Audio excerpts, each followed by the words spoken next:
चला दिया जाता था और उसमें साउंड नहीं होता था, एक केवल सीनरी होती थी। महात्मा गांधी अपनी आत्मकथा में लिखते हैं कि मैंने वही कहानी देखी राजा हरिश्चंद्र की, और मेरे जीवन में जो परिवर्तन हुआ वो उसी कहानी का एक रूप है। तो ये हो गया हमारी आदर्शोन्मुख कहानियाँ। अब जैसे कि चंद्रगुप्त जो जिसमें चाणक्य की जो कहानियाँ हैं, अगर इसको देखें तो ये तो ऐतिहासिक कहानियों की श्रेणी में आता है, और एक प्रकार से ये राजनैतिक का भी उसमें भी जोड़ा जा सकता है। लेकिन इसमें भी एक आदर्शोन्मुख बात बहुत अच्छी है कि जो हमारा राष्ट्र है वो श्रेष्ठ है, और बहुत अच्छी बात है इसलिए क्योंकि देखिए मानव मात्र का अस्तित्व तभी है जब उसका राष्ट्र है। जब राष्ट्र ही जब संकट में हो जाए तो मेरा अस्तित्व किस बात का। तो अर्थात अपने जो मेरा जो अस्तित्व है, मैं आज जो हूँ, उसकी पहचान के लिए सबसे पहले मेरा जो है वो हमारा राष्ट्र है, और उस राष्ट्र के लिए हमें सदैव तत्पर और उसमें संलग्न रहना चाहिए। तो एक प्रकार का यह भी आदर्शोन्मुख ही बात है। तो वहाँ पे भी इस कहानियों को इस रूप में भी लिया जा सकता है। तो यह तो हो गया उद्देश्य की दृष्टि से कहानियों का वर्गीकरण। मैं उम्मीद करता हूँ कि यहाँ तक विषय वस्तु आप लोगों को बहुत ही आनंदित तरीके से समझ में आ रही होगी। और सिर्फ ये पेपर 4 के लिए महत्वपूर्ण नहीं है, ये आपके मेथड में भी इससे प्रश्न निश्चित बनते हैं। और आप कभी भी कोई भी कॉम्पिटिटिव एग्जाम में जाएंगे तो निश्चित रूप से आप लोगों के सम्मुख इससे 1-2 प्रश्न गारंटेड होंगे, लेकिन विषय वस्तु को समझना पड़ेगा।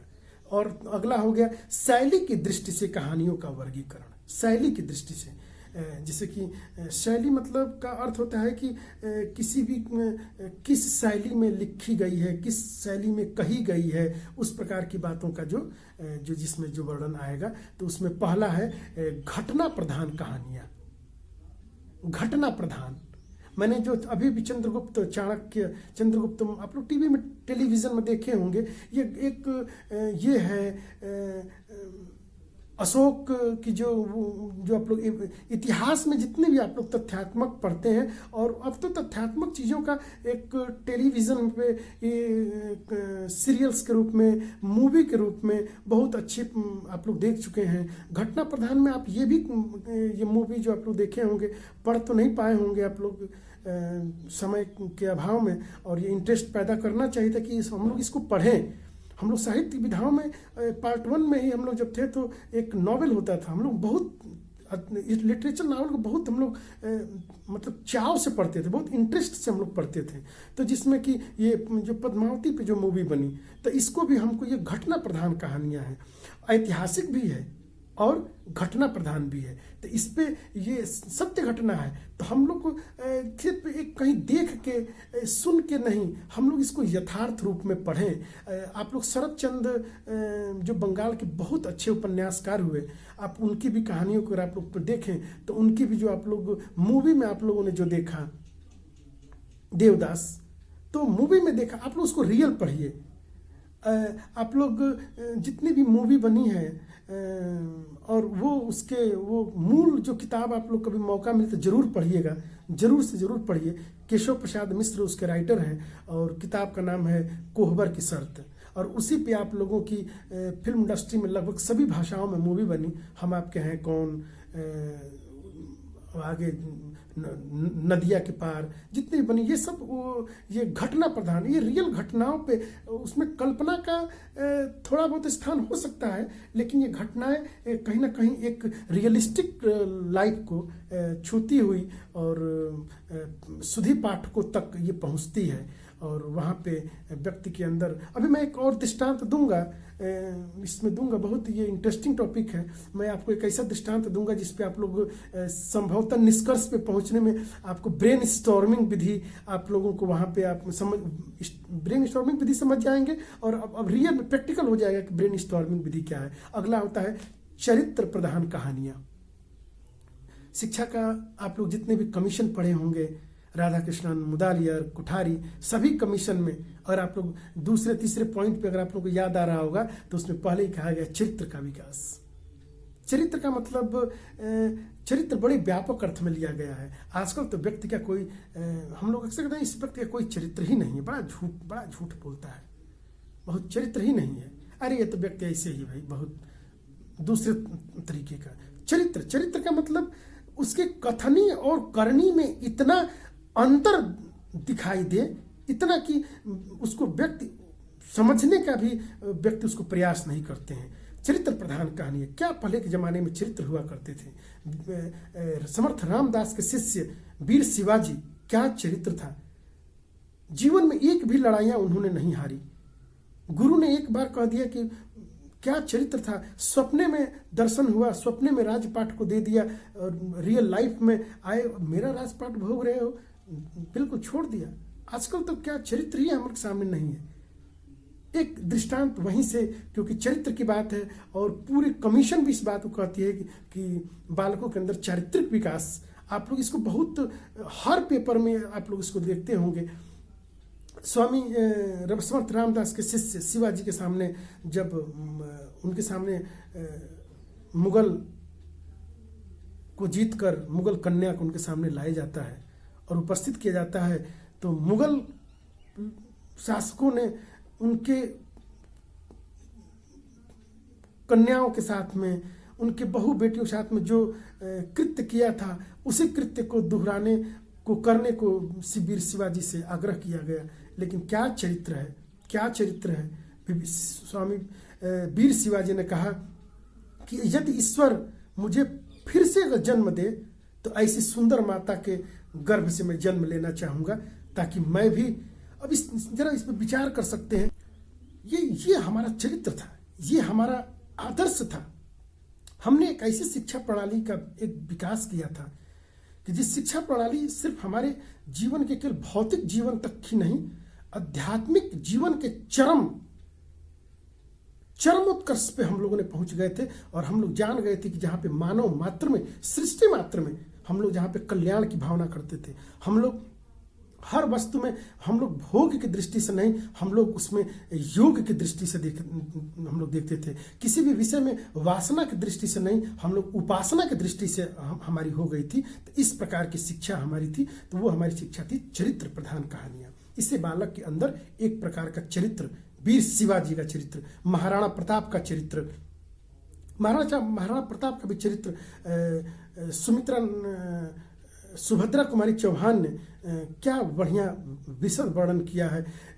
इस प्रकार की चरित्र, महारानी झांसी की रानी लक्ष्मीबाई की कहानियाँ, रानी चिन्नम्मा की कहानियाँ, देवी अहिल्या की बाई की कहानियाँ, ये हमारे जीवन में एक चरित्र का विकास करती हैं कि हमारा चरित्र, हम लोग किस उत्कर्ष पे हम लोग विराजमान थे। और आज हमारा अगर शिक्षा अगर मोरल डेवलप नहीं कर पा रही है, शिक्षा ऐहिक विकास करे, भौतिक विकास करे, भोजनोपयोगी और स्वावलंबन की शिक्षा दे, लेकिन हमारे अंदर चरित्र ही नहीं है, हमारे अंदर उस चरित्र का ही निर्माण न हो पाए, तो संभवतः वह शिक्षा किसी काम की नहीं। और मैं आपको वैदिक काल में जब आप लोग पढ़ रहे होंगे पेपर दूसरे में, तो वहाँ पे एक जिक्र आया होगा वहाँ पे कि यदि कोई व्यक्ति केवल गायत्री मंत्र को जानने वाला हो, लेकिन वो सत्यचरित्र व्यक्ति हो, तो वो सभी वेदों और सभी ग्रंथों को जानने वाले पतित और चरित्रहीन व्यक्तियों से कहीं श्रेष्ठ है वो। तो इस प्रकार के हमारे ये चरित्र प्रधान कहानियां हमारी होती थी। अगला है हमारा समस्यात्मक कहानियां। समस्यात्मक कहानियां बहुत ही अच्छी बात। जितने भी इस समय आप लोग लिटरेचर में जितने भी आप लोग नॉवेल्स पे जाएंगे, तो मैंने आपको मोहन राकेश की जो मैंने आपको नाम बताई, आप लोग को पढ़ना चाहिए। आप लोग मनोविज्ञान को आप लोग पढ़ते हैं, मनोविज्ञान के थ्योरीज को पढ़ते हैं, लेकिन अगर आप लोग वो सिर्फ बस एक दूसरे को तर्क वितर्क करने के लिए ही तक सीमित रह जाएगी। ये थोड़ा बहुत समझ आएंगे तो कुछ और आप उस विचार कर सकते हैं, लेकिन अगर इसको और ज़्यादा पढ़ना हो तो मेरे कहने से आप लोग एक बार मोहन राकेश की कोई पढ़िए, मैला आंचल को पढ़िए, और फणीश्वरनाथ रेणु की हैं। आप लोग कुछ ऐसे पढ़े तो जहाँ पे कि उसमें आप लोग बिल्कुल मनोवैज्ञानिक तथ्य से ये उपन्यास कही जाती हैं, तो आपको फिर लगेगा कि ये क्या है। जितनी भी मैं बातें बता रहा हूँ वहाँ पे आपको बातें बहुत अच्छे तरीके से समझ में आएगी। और समस्यात्मक कहानियाँ, समस्यात्मक कहानियाँ का यहाँ पे कि ये एक जैसे कि मानव जीवन में घटनाएं तो घटती रहती हैं, कभी कोई समस्या उत्पन्न होती है, उन समस्याओं पर एक सारगर्भित विचार को रखते हुए जब रचयिता, जब लेखक उस पर कोई रचना करता है और उस रचना में सिर्फ समस्या को ही फोकस नहीं करता है, उस समस्या के साथ साथ में एक जानने और उसको समाधान करने की भी एक वहाँ पे परिकल्पना वहाँ पे छोड़ जाता है, वहाँ पे हम लोग उसको कहते हैं समस्यात्मक कहानियाँ। समस्यात्मक कहानियाँ कोई ऐसा तो अभी तो दृष्टांत नहीं आ रहा है जो समस्यात्मक कहानियाँ में हो, लेकिन अगर आप लोग जॉर्ज बर्नार्ड का ही आर्म्स एंड द मैन आप लोग उस पर पढ़ें। और एक हिंदी साहित्य में मुझे याद है, मैं जब एमए फाइनल ईयर में था तो वहाँ पे एक था हाय वदन, आप लोग वहाँ पे भी पढ़ें, तो वो समस्यात्मक कहानियाँ ही प्रकार का ही एक रूप में है, जिसमें कि वो समस्यात्मक कहानियों के ही रूप में वो बातें हैं। तो आज इतना ही। मैं उम्मीद करता हूँ कि स्टोरी टेलिंग मेथड आप लोग इसको बहुत अच्छे तरीके से समझ गए होंगे।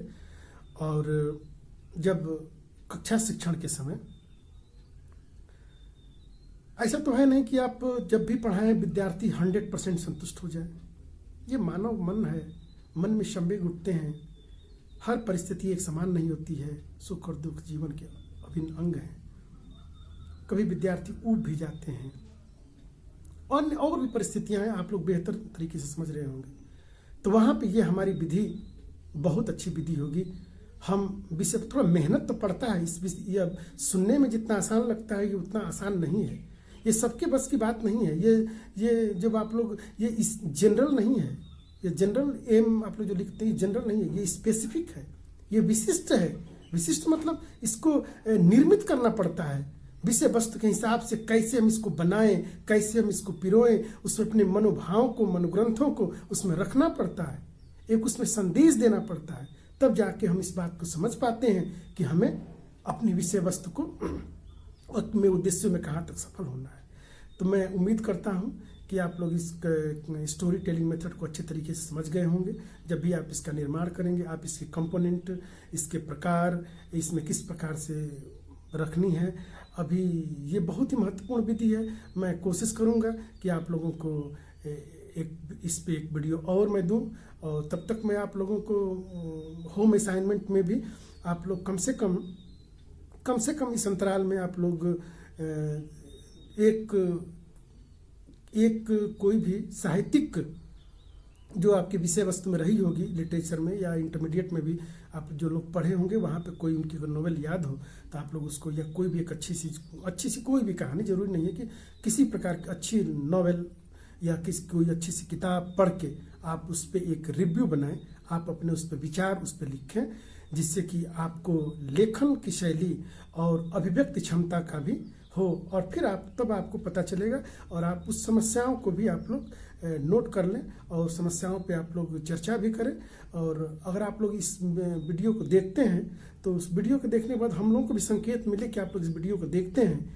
आप YouTube पे जब देखते हैं तो वहाँ पे कोई ऐसा संकेत करें, कमेंट दें थोड़ा, जैसे कि कोई लाइक वाला होता है, ताकि हम लोग को पता चले कि कितने व्यूज़ हम लोग इतनी मेहनत से बनाते हैं। और आप लोग इसको अगर यूं ही छोड़ देते होंगे तो संभवतः जिन उद्देश्यों को प्राप्त करने के लिए हम लोग इसको बना रहे हैं, शायद वहाँ तक ये बातें नहीं हो पा रही हैं। मैं उम्मीद करता हूँ कि आप लोग ऐसे भी बहुत सिंसियर, जिज्ञासु और मेहनती विद्यार्थी हैं, और आप लोगों की मेहनत के साथ साथ में हम लोग भी साथ साथ में हैं। जिस प्रकार की जैसी भी ज़रूरत जिस रूप में हमारी पड़ेगी, तो मैं कोशिश करूँगा कि मैं अपना अधिकतम प्रयास और अधिकतम विषय वस्तु मैं आपको दे सकूँ। धन्यवाद।